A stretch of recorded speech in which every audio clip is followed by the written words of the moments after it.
A'udzu billahi minasyaitonir rajim. Bismillahirrahmanirrahim. Assalamualaikum warahmatullahi wabarakatuh.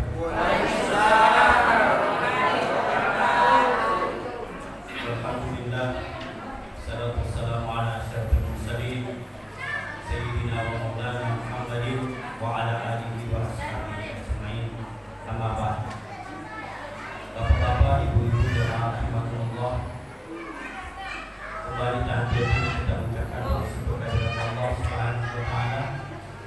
Oleh karena rahmat, hidayah serta taufiknya lah sehingga kita sempat untuk hadir di tempat ini dalam rangka melaksanakan kewajiban kita selaku seorang muslim, yaitu sholat isya secara berjamaah yang insya Allah dilanjutkan dengan ibadah sunnah tarawih dan witir secara berjamaah. Salam serta salam tak lupa kita kirimkan kepada baginda Rasulullah Nabi Muhammad sallallahu alaihi wasallam, Nabi yang senantiasa menjadi panutan teladan di dalam melaksanakan aktivitas sehari-hari kita. Jamaah rahimakumullah, sekarang kita sudah masuk di malam yang ke-20. 19, ada juga 20 tawa, malah ada 23. Nasir. Jamaah rahimakumullah, di malam yang ke-19 atau 20 atau 23 ini, dari sekian masjid yang memasuki baru mendapat protokolnya remaja, perempuan pula. Ini menandakan bahwa masjid kita ini hidup. Masjid kita adalah merupakan tempat tarbiyah atau pendidikan generasi muda. Karena kenapa Bapak Ibu sekalian, untuk berdiri di mimbar seperti ini bukan perkara gampang, Pak. Berat. Ada profesor kalau di mimbar itu gemetar. Saya juga alhamdulillah waktu belajar naik di mimbar itu mulai dari sanawiyah. Pertama naik di mimbar itu tidak ada kipas angin, goyang mimbar. Gemetar. Pernah juga saya pergi ceramah tarwih, namanya itu kalau di kampung itu kita latihan naik sepeda pergi ke masjid. Pas mau tampil hilang konsepmu. Gemetar kalau pernah juga kasus ini kasus nyata yang saya alami. Pernah juga satu kali letakkan konsep di mimbar terbang itu gara-gara kipas angin. Jadi yang namanya berdiri seperti ini Pak bukan perkara gampang, berat. Ya. Ada biasa juga bapak-bapak protokol sudah bapak-bapak harus gemetar suaranya. Maka alhamdulillah latihlah anak-anak kita untuk berbicara di depan umum. Jamaah rahimakumullah, insya Allah tema yang akan kita angkat pada kesempatan kali ini adalah tiga perdagangan yang tidak pernah rugi. Jadi 3 perdagangan yang tidak pernah rugi. Anggaplah iklan. Terkait dengan ini Allah Subhanahu wa taala berfirman dalam surah Fatir ayat 29. Allah Subhanahu wa taala berfirman, Innal ladzina yatluna kitaballah wa aqamus shalah. Sesungguhnya orang-orang yang yatluna kitaballah, mempelajari Al-Quran atau membaca Al-Quran, wa aqamus shalah, mendirikan salat, wa anfaqu mimma razaqnahum sirran wa alaniyah, kemudian menginfakkan hartanya, ya, baik itu secara sembunyi maupun terang-terangan, yarjuna kitab Allah, ya. Jadi membaca Al-Quran itu yarjuna kitab Allah, kemudian mendirikan salat, kemudian menginfakkan hartanya di jalan Allah Subhanahu wa taala, baik secara terang-terangan maupun sembunyi-sembunyi. Allah Subhanahu wa taala melanjutkan yarjuna tijaratan lan tabur, maka dia melakukan perdagangan yang tidak pernah rugi. Jadi ada 3, membaca Al-Quran, kemudian yang kedua mendirikan salat, dan yang ketiga adalah menginfakkan hartanya di jalan Allah, baik sembunyi-sembunyi maupun terang-terangan. Yang pertama yatluna kitab Allah. Jadi membaca Al-Quran, apalagi di bulan suci Ramadan, luar biasa pahalanya. Di dalam hadis Rasulullah SAW dikatakan, dalam hadis Rasulullah dikatakan, ya, Iqra'ul Quran, bacalah olehmu Al-Quran. Fa innahu ya'ti yaumal qiyamah syafi'an li ashabi. Karena Al-Quran nanti yang kita baca itu akan memberikan syafaat kepada orang yang membacanya pada hari kiamat. Maka bacalah Al-Quran. Ada yang mengatakan, Ustaz, saya sakat tenek. Kita ini susah, Ustaz. Pekerjaan kita tidak ada waktu untuk duduk membaca Al-Quran. Ada tuh bilang, aduh bacaanku kesan tak putus-putus. Orang Buddhis mengatakan mereka baca Bismillah saja susah. Jadi baca saja yang mudah. Kalau kita di dalam Al-Quran, di dalam hadis itu tidak disuruh menamatkan Al-Quran, tapi disuruh baca banyak membaca. Ada orang stres mengaji, tidak bisa saya kasih tamat. Kenapa tidak bisa? Bacaanku tidak lancar. Yang kedua, kegiatanku menjual, mengantar dan sebagainya. Tidak ada waktu untuk itu. Bagaimana solusinya? Solusinya itu baca yang kita hafal. Menjual-jual itu duduk. Apa yang kita hafal? Kalau Al-Fatihah saja, Al-Fatihah saja. Kalau Al-Fatihah tidak dihafal, Bismillahirrahmanirrahim saja. Tapi tak ada waktu saya dia benar Al-Fatihah tuh. Apa yang kita itu yang perbanyak kita hafal. Itu luar biasanya. Kita membaca Al-Quran semampu kita. Dan setidaknya kalau kita banyak-banyak membaca Al-Quran atau berzikir di dalam pekerjaan kita, tidak ada di waktu kita untuk cerita lain. Cerita tentang itu, tentang gaya itu baju baru yang mana pakai kan? Aduh, sangat asing aja. Tapi kalau kita membaca Al-Quran, luar biasa pahala. Baca yang kita mau. Apalagi dalam hadis Rasulullah SAW dikatakan, ya, barang siapa yang membaca Al-Quran di dalam sholat, ya, nilai pahalanya itu 1 huruf saja, itu 100 pahalanya. 1 huruf Pak dalam sholat ini. Jadi kalau panjang-panjang bacaannya itu gimana? Jadi itu pahalanya.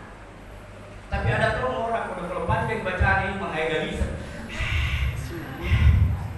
Padahal itu nasarnya itu pahala banyak-banyak. Imam juga jatuh ya dilakukan itu bacaan. Jangan terlalu cepat dan jangan terlalu lambat. Itu dalam sholat 1 huruf 100 kebaikan. Di luar sholat, kalau ada wudhu kita mendapatkan 25 pahala dalam 1 hurufnya. 1 huruf ini bukan 1 kalimat. Jadi kalau kita mengaji Pak, ada wudhu di luar sholat itu 25 1 huruf. Kalau tidak ada wudhu, ini di dalam hadis. Kalau tidak ada wudhu, hanya mendapatkan 10. Hanya mendapatkan 10 1 huruf. Di dalam hadis yang lain dikatakan, la aqulu alif lam mim harfun. Saya tidak mengatakan kata Rasulullah alif lam mim 1 huruf, walakin alifun harfun, lam harfun, wa mim harfun. Alif 1 huruf, lam 1 huruf, dan mim 1 huruf. Jadi baru dibilang alif lam mim 3 hurufnya. Kalau kita salat alif lam mim dikali 100 itu alif lam mim 3. Berarti kalau bilang baru alif lam mim. Kalau kita misalnya mengaji biasa ada huruf alif lam mim kali 25 berapa itu? 75. Padahal itu cepat tahu. 75. Kalau kita mengaji alif lam mim tidak ada huruf berapa dia dapat? 30. Baru alif lam mim ini. Kalau bismillahirrahmanirrahim. Bismillahirrahmanirrahim para pasti sepakat jumlah hurufnya bismillahirrahmanirrahim itu 19. Jadi kalau dalam sholat bismillahirrahmanirrahim kali 100 1900 pahalanya. Baru bismillahirrahmanirrahim. Bagaimana kalau surah Al-Baqarah? Baca dua juz lebih. Jadi setidaknya Pak, jadi jangan gelisah kalau imam tak panjang-panjang bacaannya, karena memperbanyakkan pahala. Jadi banyak-banyaklah baca Al-Quran. Jadi kalau hitung-hitung matematis pada agama ini ceritanya, mau mengaji, belum ada huruf tak, dihitungi dulu. Kalau saya mengaji tidak ada huruf, 10 di 1 huruf. Kalau saya mengaji ada hurufku, 20 1 huruf. Mana lebih bagus? 25, ambil dulu. Pergi dulu. Pergi dulu. Supaya banyak didapat. Ada tuh orang nak kejar target tamat. Mau ada wudhu, ada tidak ada wudhu, yang penting tamat. Jangan seperti itu. yang kita mau cari adalah pahalanya. Kemudian kalau mengaji kita jangan diumumkan pengumuman. Jus berapa kok? Berapa yang puasa? 19. Jus 23 magang. Itu namanya sombong. Tidak ada pahalanya itu. Disembunyikan. Makanya itu saya ajari anak-anak mengaji jangan mulai dari alif lam mim. Di mana bacamu di luar Ramadan, itu yang kita lanjutkan. Itu yang kita lanjutkan. Intinya perbanyak bacaan kita. Kalau misalnya kita pergi lupa bawa Al-Quran, mau kita mengaji. Tidak bisa kan mengaji, kenapa? Lupa bawa Al-Quranku. Jadi tidak mengaji kan? Tidak ada Quran. Salah. Kalau tidak bawa Al-Quran, apa yang kita hafal? Kalau keluar Bismillah, itu saja. Allah sama apalagi Ramadan dikatakan 3 kali qul Allah saja itu laksana menamatkan Al-Quran. Tapi jangan toseng tutukin Al-Quran qul Allah saja gitu. Allah berapa kali kita enggak begitu nih. Kenapa qul Allah ada kapan 9 baca. Jadi seperti itu hadirin sekalian. Jadi perdagangan yang tidak pernah rugi yang pertama adalah membaca Al-Quran dan mempelajari. Baik-baik mengaji. Kemudian yang kedua, waqamus shalah. Dirikanlah salat. Apalagi salat itu as-salat miftahul jannah. Salat itu kuncinya surga. Jadi biar banyak bacaan tak, mengaji, puasa tak ada, zakat tak ada, tidak ada salat tak, runtuh semua itu. Ada pahalanya ada, tapi ditunjukkan misalnya itu dalam sana pahalanya, tapi tidak ada kuncinya, jadi boleh lihat saja. Jadi laksana seperti itu di akhirat kelak. Jadi kalau mau kita dapat di pahala yang mengaji, yang bersedekah apa semua, salat. Apa sih susahnya salat? Tidak pakai modal. Salat. Kemudian wa'anfaqu mimma razaqnahum sirran wa 'alaniyah. Jadi kita menginfakkan harta kita baik secara sembunyi-sembunyi maupun terang-terangan. Jadi kalau mau aman, mau kita menyumbang aman supaya terhindar dari riya, masukkan di celengan. Tidak nilai itu berapa kita sumbangkan. Karena biasa tuh kalau disebutkan iya 100, tidak tersebut namanya alamat blognya. Sama itu iya gitu. Jadi untuk menjaga keikhlasan kita, ya itu tadi jangan diumumkan apa yang kita lakukan. Intinya hindari perilaku riya di dalam melakukan amal-amal kebaikan. Jamaah rahimakumullah. Sebenarnya semua yang disampaikan rata-rata penceramah itu adalah kaset lama, sudah pernah didengar, cuma diulang-ulang saja. Artinya apa? Tidak perlu lama mengantung itu ya. Biar bagus bagaimana penceramah.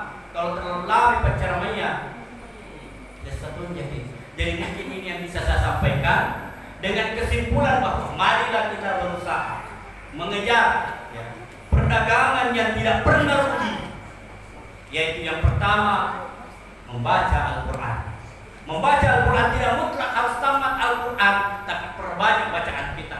Tidak tahu ki mengaji, hafalkan apa yang kita hafal. Kalau bacaan kita tersendat-sendat, tambah banyak pahala. Berapa itu? Tapi tidak sakit. Nah, salah. Kalau misalnya lambat dibacaan, setidaknya Allah Maha mengerti. Itu bismi. Ba alif sin mim. Empat ini sih. Jadi apa? Tapi jangan sengaja ini bagi orang yang memang tidak sengaja perlu tersendat itu dibacanya. Membaca Al-Quran. Kemudian dirikan salat. Kemudian yang ketiga adalah berinfak, baik itu secara terang-terangan maupun sembunyi-sembunyi. Lebih dari kurang yang mau dimaafkan. Allahumma fiqh ila qaum. Wassalamualaikum